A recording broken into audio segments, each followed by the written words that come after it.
Hello, and thank you guys for joining our Managing Conflict with Partners and Stakeholder Groups webinar. My name is Faye Augustin, and I am the Intermountain West Blue Trails Manager with American Rivers. I want to thank you guys for joining us this afternoon or morning. We are just so thrilled that you guys were all able to make it onto the webinar today, and we are just really excited to have our colleagues from Meridian Institute, Sarah Whalen and Robin Kalikas, join us to talk a little bit more about their experience and some successes and tips that they have for managing conflict within stakeholder groups.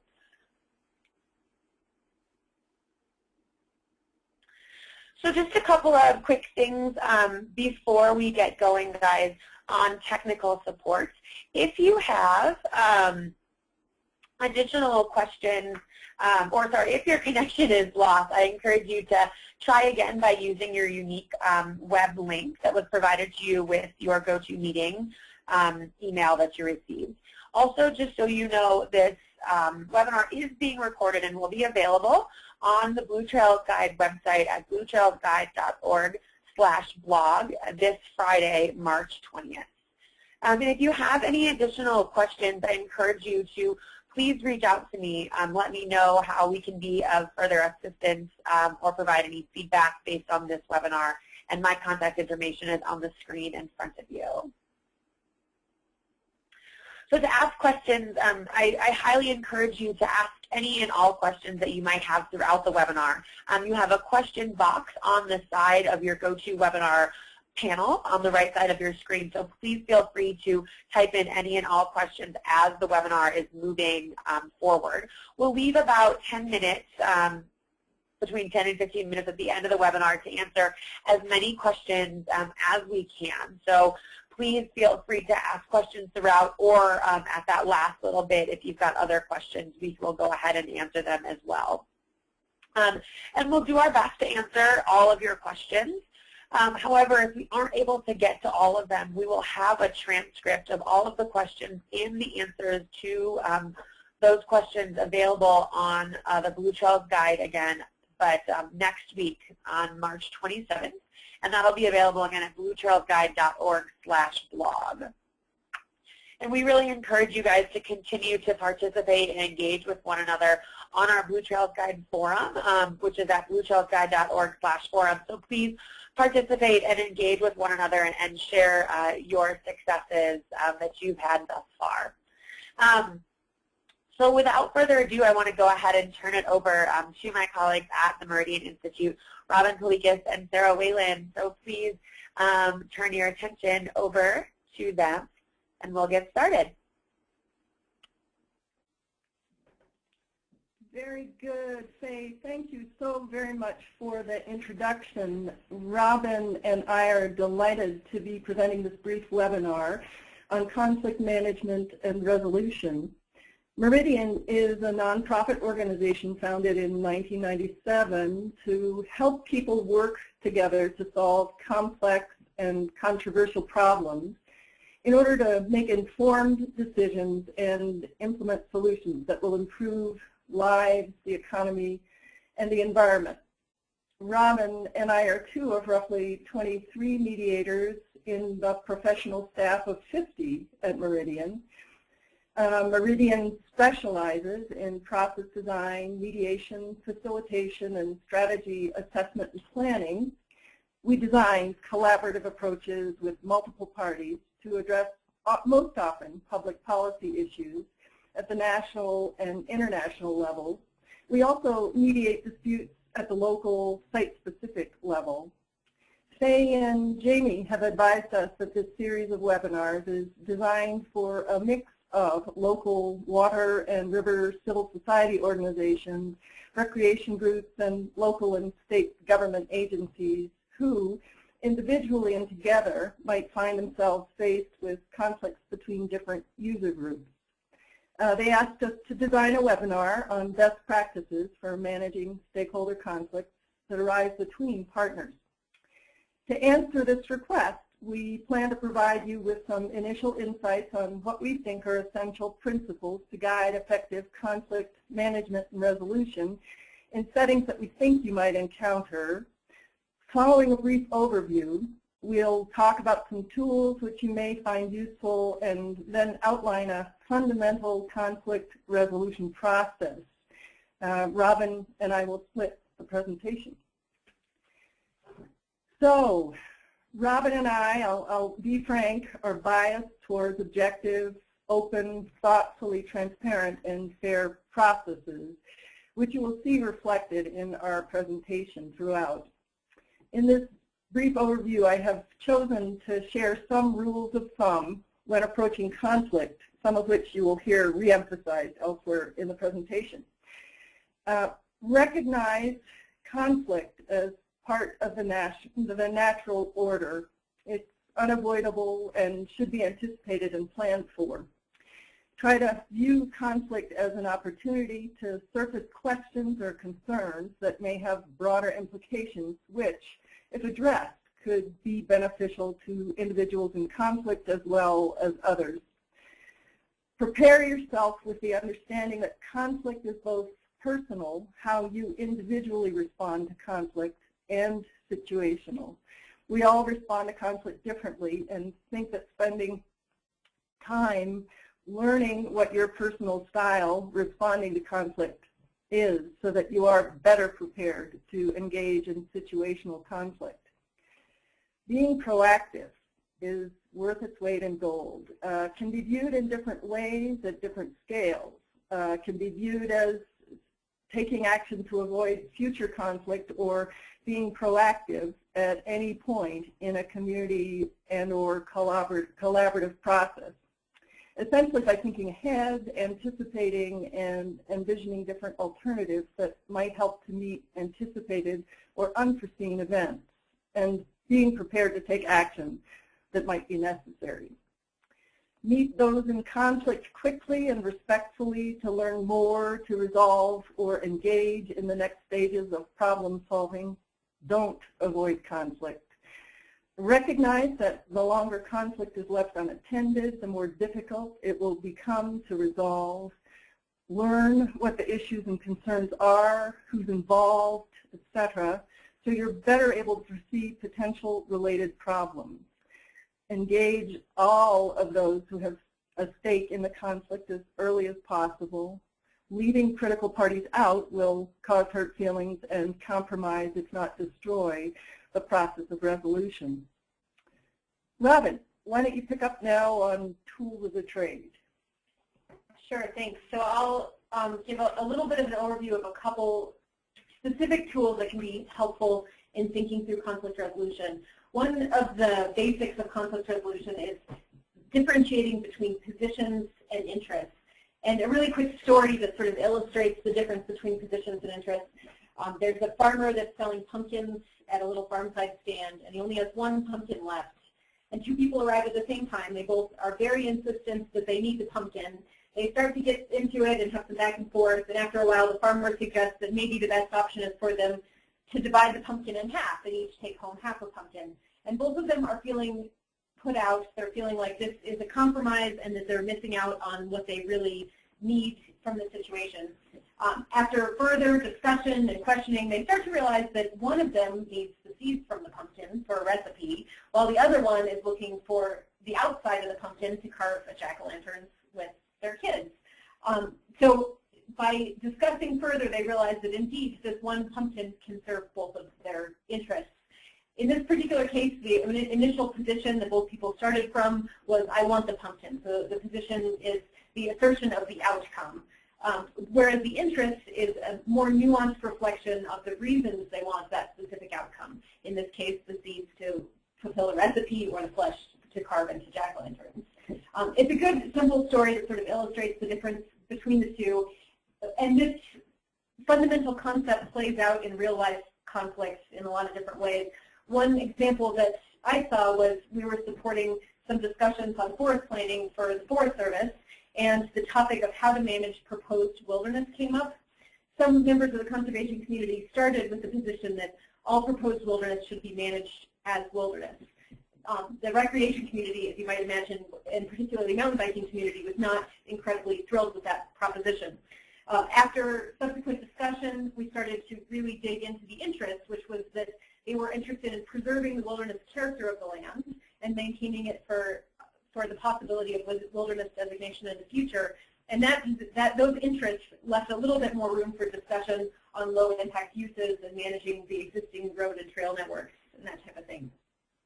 So as you're thinking about the situation and the conflicts that you may be involved in, one of the major tools in moving from position to interest can be active listening. I like to think of active listening as sort of a secret superpower for mediators and people involved in conflict resolution. I feel like if you can master active listening, you can do anything. And if you take away one message from this call, it's to hone and improve active listening skills. It's nothing new. I'm sure everybody on this call has heard of active listening before, probably starting in about 2nd grade. But again, it's a really powerful tool set.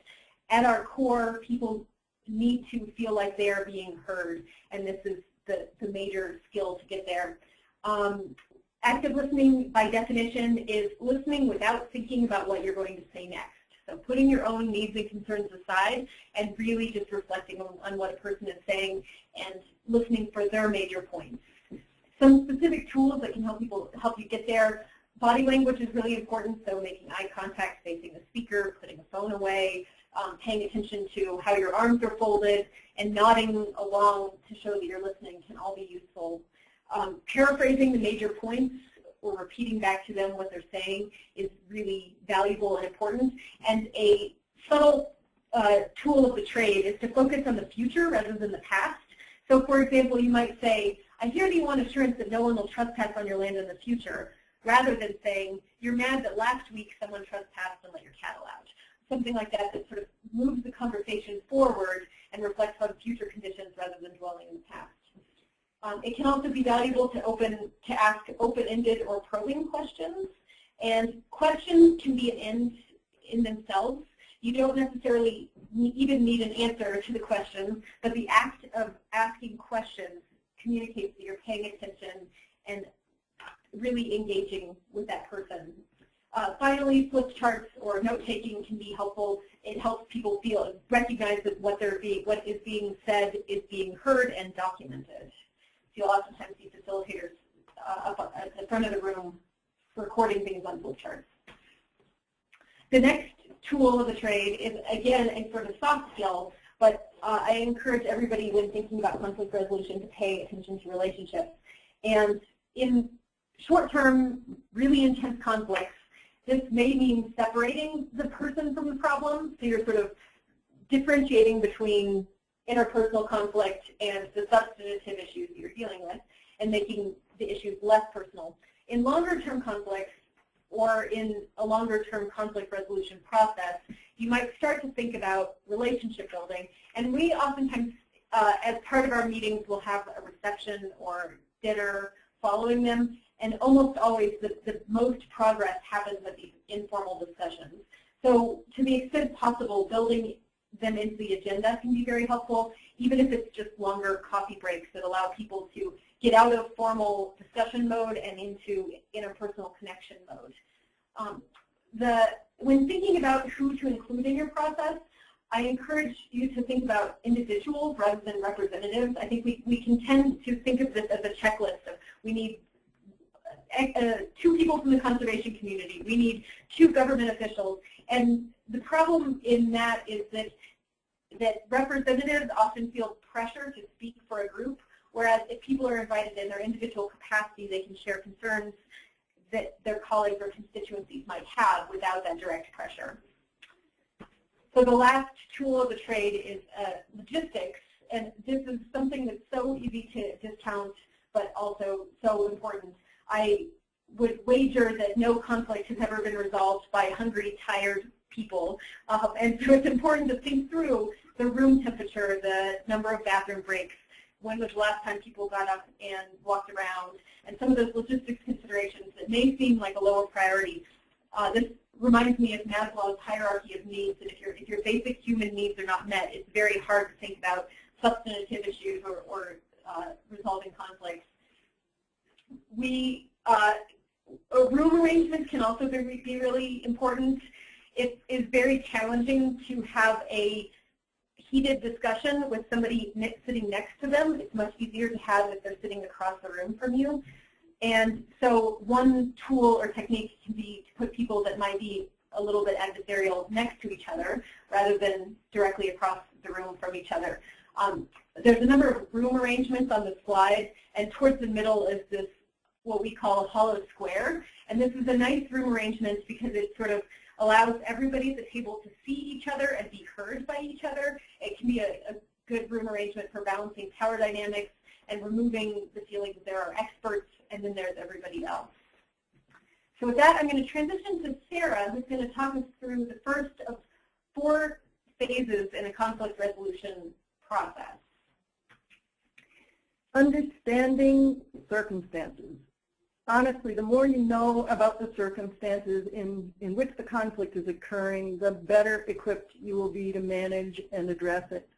Your ability to fully understand the circumstances, of course, will vary based upon the nature and the circumstances of the conflict. Is it a one-time, on-the-spot conflict versus a conflict which has history, involves a group of stakeholders, and you might have time to plan around. Learn as much as you can about the cause of the conflict. If time and resources allow, you may do this through different types of background research, including web, of course, local papers, other resources. You might, and we do this quite frequently, structure a series of guided, not attributed interviews with stakeholders involved. You might utilize surveys.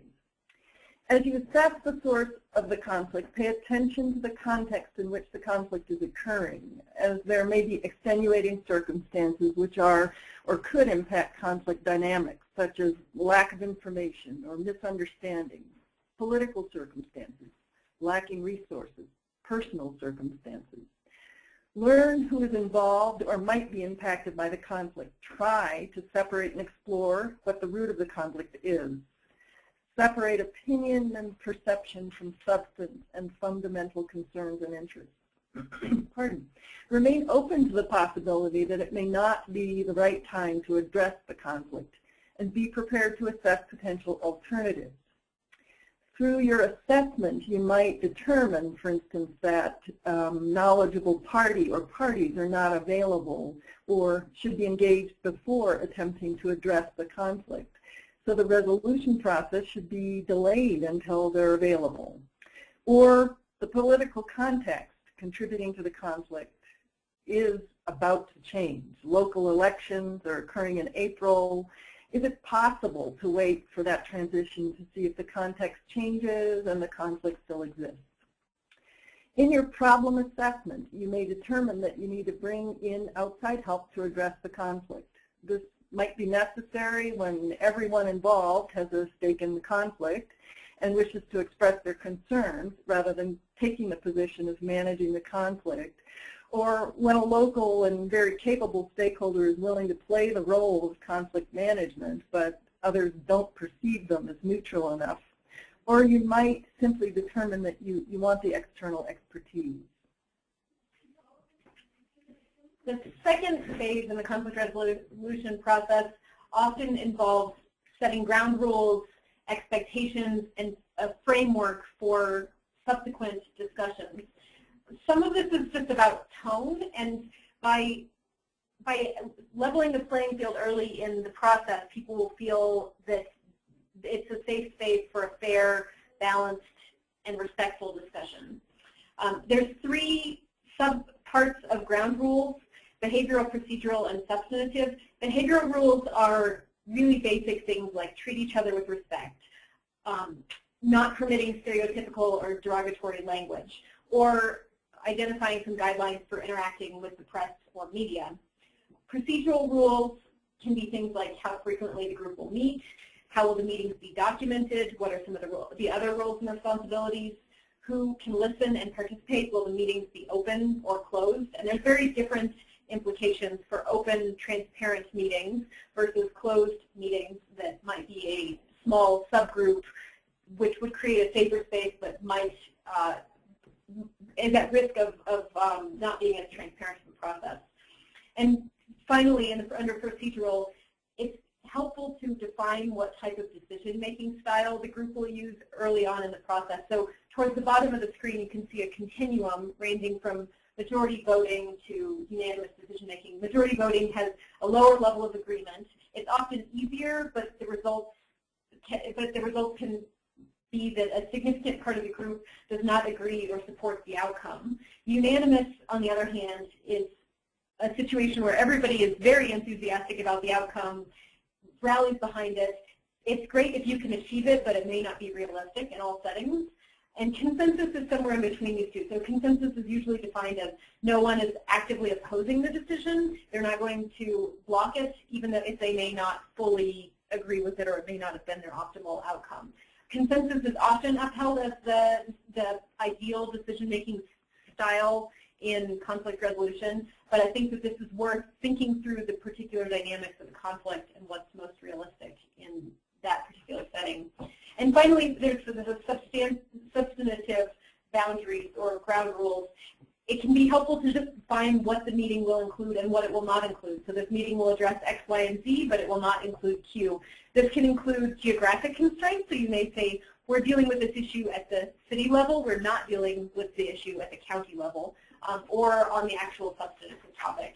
And it can be very helpful to think through the ground rules at the first meeting or early in the process. It can either be a group brainstorm or somebody can come in with a list of ground rules that will then be reviewed and discussed. This slide provides an overview of the full 4 stages of the conflict resolution process that we're outlining. So over on the far left, you see the connection phase. This includes the assessments that Sarah talked about, and then the ground rules that I just referenced. As you move from left to right, you'll notice that the next arrow coming in is joint fact-finding. And this is the process of the group getting clear on what information is needed to make a decision and deciding what data sources, what experts will be engaged, those types of questions. I ran into a situation with a local aquifer groundwater situation of dueling experts. There was a concerned citizens group that was worried about the impacts of a proposed development on a recharge zone for the aquifer, and they hired their own groundwater expert to do an assessment on potential impacts. Then a private landowner group that was looking to develop land hired their own experts, and the 2 experts came to vastly different conclusions about the potential impacts of this development on the recharge zone. I think a much more effective process would have been earlier in the process to agree upon jointly what expert was going to be engaged, what data sources they were going to use, and guide that process of co-exploring opportunities for informing the decision-making. So that is something that is helpful to do early on in the process. You'll notice that the arrows sort of diverge and then later in the process converge. This is intended to reflect the chaotic and sometimes messy process of unpacking some of the issues. So there's this divergent phase where you're really trying to understand the issues, you're brainstorming, you're generating options, and really just getting that exchange going. It can be really messy. It can feel like you're spinning your wheels. But oftentimes it sort of makes me think of cleaning out a closet where you have to pull everything out and then reorganize it and neatly put it back together. And sometimes that process can be messy, but it's necessary. And usually at some point in the process, there's a tipping point, and it starts to feel like the group is ready to shift towards narrowing the focus, identifying a narrower set of options or priorities, and a couple of specific tools that can be useful in this context. One is that a small subgroup can develop some options for the rest of the group to react to. That can be a good way to narrow the potential number of options being considered. And another one is for the full group to develop decision-making criteria, which could be helpful in prioritizing specific actions or opportunities. Outcomes.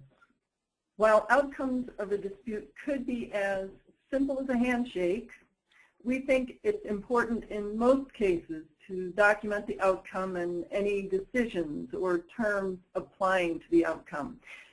Outcomes, again, of course, will vary depending upon the circumstances and may take the form of a summary and the next steps agreed upon at a meeting, a set of recommendations, or jointly explored options, memorandum of understanding. We often use a style of documentation which provides concise description of non-attributed discussion highlights, where agreement was reached, where it was not, and why, and what next steps were agreed to. We invite stakeholder review of these documents so that all participating in the discussion have the chance to review and provide comments on the documentation to confirm that their contributions in a meeting were appropriately represented in the summary or document of record, and they have had a chance to confirm the documented next steps or terms of agreement. The document then becomes the accepted common record to which all can refer should there be questions about the decisions made and any next steps that were agreed to. The document can also be used to communicate decisions about the dispute to others outside of the immediate stakeholder group. Among the most important outcomes we hope to achieve from our processes are mutual understanding, increased respect, relationships, and friendships. Faye, we hope this collection of thoughts is and will be helpful to the folks on the line. We are more than happy to field questions and would like to turn things back to you if we could. Great. Thank you both so much for taking the time out of your day to present that really helpful great pieces of information around managing conflict with stakeholder groups. So guys, turning it back to you, if you have additional questions that you would like to ask Sarah or Robin about the content that they just provided, or perhaps around a specific topic that you've been dealing with, please feel free to go ahead and type them into your question box, which, as I mentioned before, is available at the bottom of your GoToWebinar panel. So please feel free at this time to go ahead and type them in.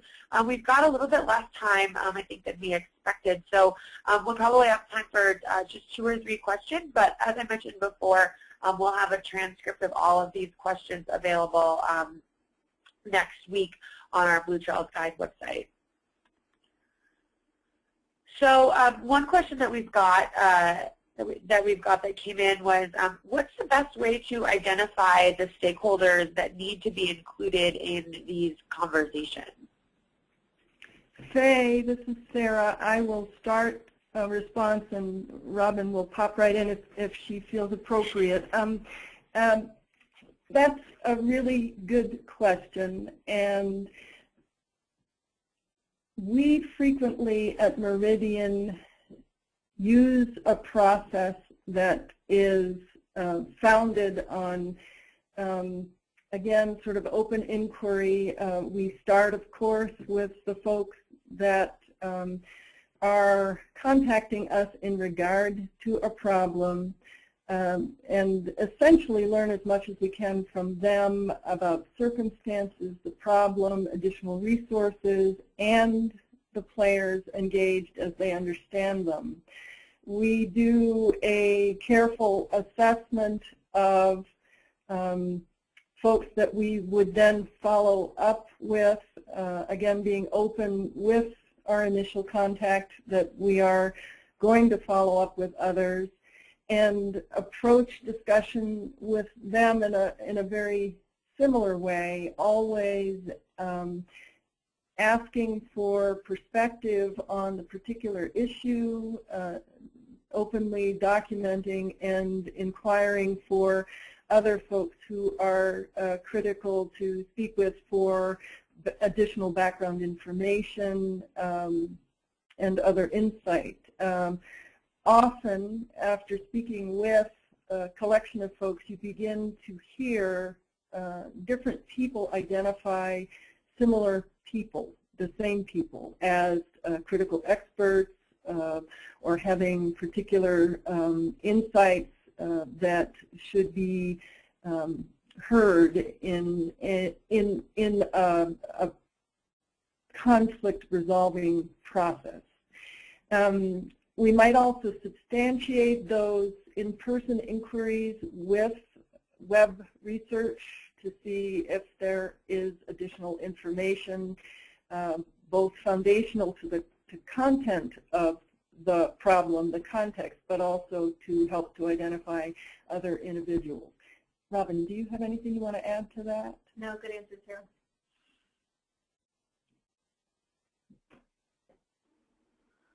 Great.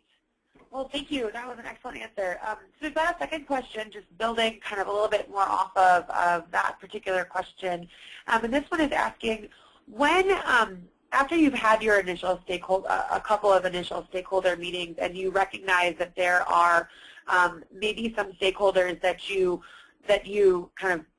missed in your initial look at the stakeholder group, how do you go about engaging new stakeholders in this conversation? And is there a good way to catch people up on things, or to really be cognizant of the fact that they should have been involved from the beginning?